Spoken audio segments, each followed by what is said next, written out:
Hello दोस्तों, कैसे हैं आप लोग। हमारी आज की कहानी का नाम है माँ की पेंशन पर किसका हक। नीला जी के दो बेटे कमल और विमल और एक प्यारी सी बेटी प्रिया थी। पति आलोक जी सरकारी अफसर थे। दोनों बेटे जुड़वा थे और बेटी सबसे छोटी थी। जब दोनों बेटे नौकरी में आ गए तो उनकी शादी के लिए आलोक जी और नीला जी ने लड़कियां देखनी शुरू कर दी। आलोक जी के बहन बहनोई ने कुछ रिश्ते बताए थे। नीला जी और आलोक जी अपने बेटों और बेटी के साथ लड़की देखने गए। खूब स्वागत किया लड़की वालों ने सबका। जब नेहा कमरे में आई तो उसकी मासी की लड़की रानी भी साथ में थी, जो कि नेहा की हम उम्र लग रही थी। नेहा और रानी दोनों बहनें देखने में भी सुंदर लगी और पढ़ी लिखी भी थी। नेहा के साथ रानी को भी विमल के लिए नीला जी और आलोक जी ने पसंद कर लिया।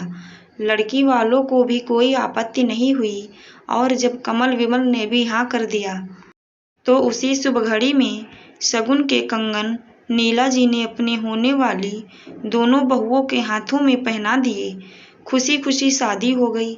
अपने दोनों बहुओं को देख नीला जी बहुत खुश थीं। सब प्रेम से रहते। जल्दी ही प्रिया की शादी भी हो गई और आलोक जी भी रिटायर हो गए अपनी नौकरी से।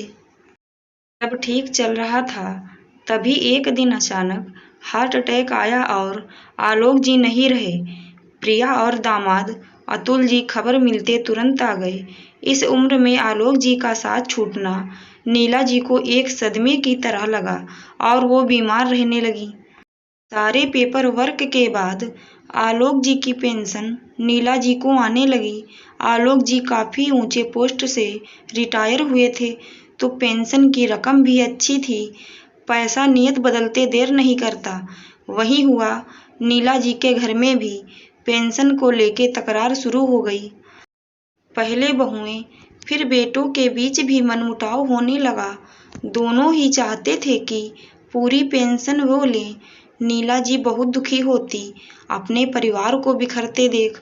बहुओं को कहने समझने का कोई मतलब नहीं था तो प्रिया को दिल की बात कह जी हल्का कर लेती। अपनी माँ की स्थिति देख प्रिया बहुत दुखी होती।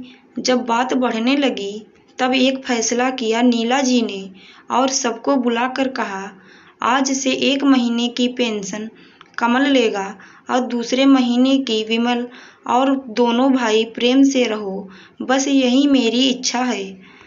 बेटे बहू सब खुश हो गए, जबकि भोली नीला जी ने अपने पैरों पे खुद ही कुल्हाड़ी मार ली थी। इसका उनको आभास ही नहीं था। जब तक सास के हाथों में पैसे आते थे दोनों बहुएं नेहा और रानी लालच में आकर सेवा करती और अब सास के हाथ खाली होते ही नजरें फेरने लगीं। नाती पोतों को जन्मदिन पे उपहार तक खरीदने तक के लिए उन्हें बहुओं से पैसे मांगना पड़ता। दोनों कुछ न कुछ सुनाने से बाज भी नहीं आती। बहुत दुखी होती नीला जी और पछताती भी अपने निर्णय पे, लेकिन अब कुछ कर भी नहीं सकती थी। एक समय था जब पर्स पैसों से भरा रहता था और आज एक एक पैसों के लिए मुहताज हो गई थी, जबकि खुद के पति की पेंशन थी।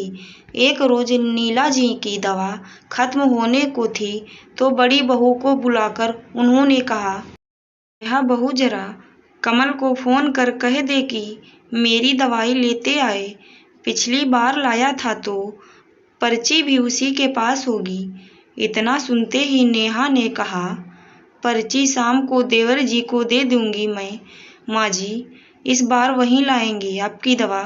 पिछली पेंशन हमने ली थी तो कमल जी दवा लाए थे, इस बार देवर जी लेंगे तो वो लाएं। इतना कह नेहा तो चली गई, लेकिन नीला जी स्तब्ध हो खड़ी रह गईं। मेरे ही पति की कमाई से मेरी दवा लाने में भी इन्होंने बंटवारा कर लिया। क्या अपनी माँ को अपनी कमाई से दवा भी नहीं खिला सकते। मेरी पेंशन पे सबको हक चाहिए। सबको मेरे पति की कमाई लेनी है, लेकिन मेरे परेशानियों से किसी कोई मतलब नहीं। कितने स्वार्थी हो गए हैं मेरे खुद के बच्चे। अगले दिन सुबह सुबह प्रिया और आलोक को देख सब चौंक गए। देखा तो अपने छोटे से बैग के साथ नीला जी भी तैयार बैठी हैं। ये क्या है माँ, आप कहाँ जा रही हैं और हमें बताया भी नहीं? कमल ने पूछा। माँ मेरे साथ जा रही हैं भैया, गुस्से से प्रिया ने जवाब दिया। लेकिन क्यों प्रिया? आश्चर्य से सब ने एक साथ पूछा। सबको सिर्फ मेरी माँ की पेंशन चाहिए, लेकिन किसी को मेरी माँ की इच्छा, उनका हाल पूछने की फुर्सत नहीं। एक एक पैसों के लिए मुहताज कर दिया आप सबने मेरी माँ को। इस उम्र में मेरी माँ अपने काम खुद करें, 2 रोटी भी अपने पति के पेंशन के पैसों की खाएं। यहाँ तक कि डॉक्टर और दवा के खर्च भी पापा के पेंशन से हो तो 2 बेटों के होने का क्या फ़ायदा? सिर्फ मेरे पापा की पेंशन पे हक जताने के लिए। पति की पेंशन पे सिर्फ उसकी पत्नी का हक होता है, ताकि उसके जाने के बाद भी वो आर्थिक रूप से मजबूत रहें। फिर आप सबका कैसा हक उस पेंशन पे बताइए मुझे। अब से माँ हमारे साथ रहेंगी। और हाँ भैया, माँ की पेंशन माँ खुद खर्च करेंगी। प्रिया ने इतना कहा घृणा से अपने भाइयों से मुंह फेर लिया। अब बेटे होके भी बेटे का फर्ज नहीं निभा सके, लेकिन मैं दामाद का फर्ज नहीं भूलूंगा। माँ को खाने और दवा के पैसे नहीं देने पड़ेंगे अपने इस बेटे के घर। जब आलोक ने कहा तो सबके सिर शर्म से झुक गए। प्रिया और आलोक ने माँ का हाथ पकड़ा और घर से निकल गए। दोस्तों, आपको हमारी कहानी कैसी लगी कमेंट में ज़रूर बताइए। धन्यवाद।